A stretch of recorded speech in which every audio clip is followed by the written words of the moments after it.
Allah subhanahu wa ta'ala has told us that the salah will be the first thing you'll be questioned about on Yawm al-Qiyamah. And if your salah is in order, your wudu,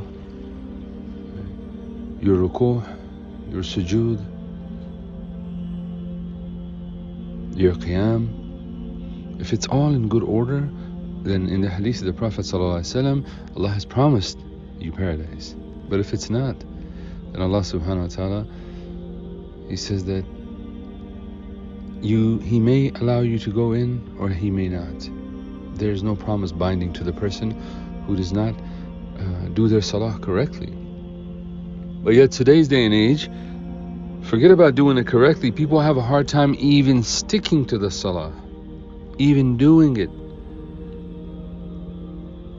Everything else has importance and salah comes last. If I find time, I'll do it.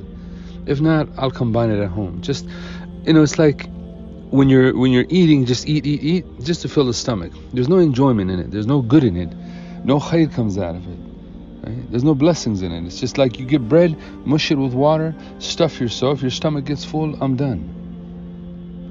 And then we wonder why we're not getting the blessings of Allah subhanahu wa ta'ala, why our hearts are not happy, why our families are having issues. Okay, so what happens?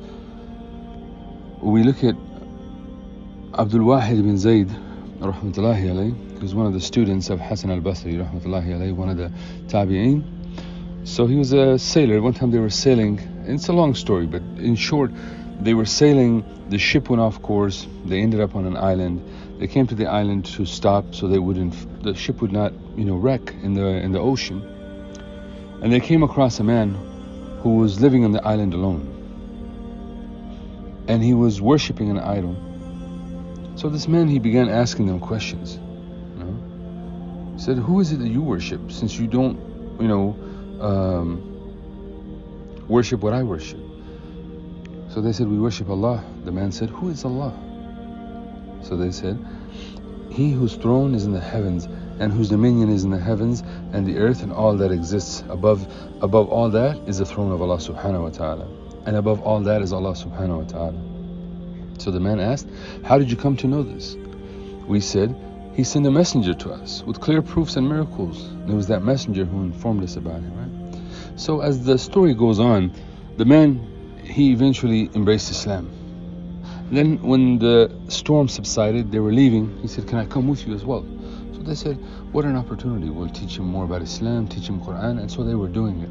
So as they're on the ship, the man asks a question. He says, because he saw everybody was going to sleep, and he says, does Allah sleep? So they read out to him Ayatul Kursi, Allah subhanahu wa ta'ala does not sleep. وَلَا تَخُذُهُ سِنَةً وَلَا نَعُومٌ. So this man said, then in that case, it is most humiliating that a slave should sleep, right, in front of his Rabb. So he said, I'll stay up all night. And he got up, and as they had taught him how to pray the salah, the first thing he started doing was praying the salah. So the student of Hassan al-Basri said, the entire night we could hear him, he was weeping, crying, while he's praying salah to Allah subhanahu wa ta'ala. Right? So as he was leaving, when they came to port, he was leaving, and so they put a bunch of money together to give to him. He said, what is this? They said, well, this is money that we put together for you, so that you could take care of yourself. He said, the same Rabb who took care of me when I worshipped other than Him, and He fed me when I worshipped other than Him, and I was on an island, and He protected me when I worshipped other than Him, surely that same Rabb would take care of me now that I worship none but Him. This was Iman. This was the Iman that he had. This was the Iman that the believer gets when they worship Allah subhanahu wa ta'ala with sincerity and worship only Allah subhanahu wa ta'ala. Nothing gets in the way of the worship and the ibadah of a believer. And this is when they get that yaqeen in their heart that indeed they never worry about the food that's coming to them, the wealth that's coming to them, the family they're going to get. They never worry about it, because they said, so long as I worship Allah sincerely, Allah subhanahu wa ta'ala, He promises to take care of me. Our problem today is we have sincerely lost our worship to Allah subhanahu wa ta'ala.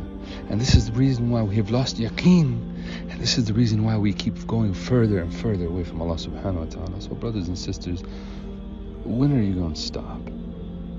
When are you going to come back to the Rabb? When are you going to come back to Allah subhanahu wa ta'ala and worship Him and Him alone?